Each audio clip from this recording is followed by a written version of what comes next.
What's going on, YouTube? This is Rodney, Naftastic EDC, and I have a Spyderco show and tell / review knife video for you. This is the Spyderco Stretch, model number C90 CFPE, and this is the carbon fiber variant. It's a rare model from what I've been told. I don't have a lot of information on this knife. I know that I really like it. It's just a little pricey for me to get at this moment. I would really like to add it to the collection. You can tell this is real carbon fiber, but it has a G10 layering. It's almost like the carbon fiber is beneath. You can see the carbon fiber underneath, but it's carbon fiber on top that has been textured to look like G10. That's what I'm thinking anyway. It's got the buoy dent in it, so you can find it when it's dark in the nighttime. It's got the Spyderco hole, nice upward thumb ramp with nice jimping, nice long blade. I believe this is designed by Shimp, I think is the designer. And we are Seiki City, Japan, and this is ZDP-189, which is a great steel, almost like carbide. Has a hardness rating, I think, in the mid 60s, maybe even upper 60s. Really nice looking knife in hand, feels really good, has nice ergonomics to it, very slender. Again, it has the lock. It's not stiff, but it's not drop shut. It's definitely, I would say, either a two-hand or close against your pants leg or whatever. And the spring, it's got a little bit of spring closure there at the end, being the lock back that it is. It has a lanyard option hole that goes through the pocket clip, a nice spring clip that works well like typically all Spyderco clips do. Fully enclosed lock back, so there's no chance of getting keys or anything in there. It has jimping in the choil area, so you can really get a nice purchase on this. This sort of a sheep's foot type blade, I reckon that's what you would call that.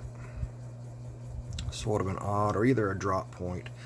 I don't know where this would be classified at. Opens really nice. For a blade length, we're looking 1, 2, 3, about 3 1/4 of cutting edge, and about to the pivot we're looking right at 4 inches. I need to research how they measure blade lengths, because I had a cold steel the other day that said 3 1/2, and the blade length was nowhere near 3 1/2. So in the comments, guys, do they measure knives? I should know this. I'm a YouTube reviewer, right? But I don't. Do they measure knife from pivot point to tip, or from where the scales end to tip, or cutting edge to tip? How is a knife accurately measured for length? When these knife companies are giving you specs on blade lengths, where are they measuring from? Because I know I've gotten a lot of various results from different companies.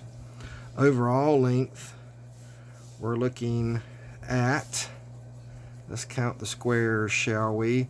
We got almost 6 here. 6, 7, 8. But right at just a little bit shy of 8 inches. And for a frame thickness, looking at 369 thousandths, so almost 3/8 of an inch. In metric, we're looking at right at 9.39 millimeters, so a little less than 10 millimeter For blade stock, we're looking at just under 3 millimeter. And in inches, we're looking at 111 thousandths. Behind the edge, this feels pretty thin. It's a full flat grind, and I'd say the main cutting area would be right in this area right here, if I can get this tilted right for y'all to see it. About 25 thou behind the cutting edge, so it's not super thin, but it's thin.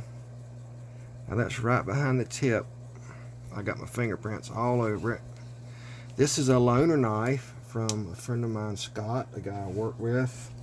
I appreciate him letting me take a look at this. This knife is for sale. If anybody is interested, please leave me a notification in the comments and we can figure something out and I can get you a price. I can't remember what he said right off the top of my head, but it is for sale. For weight,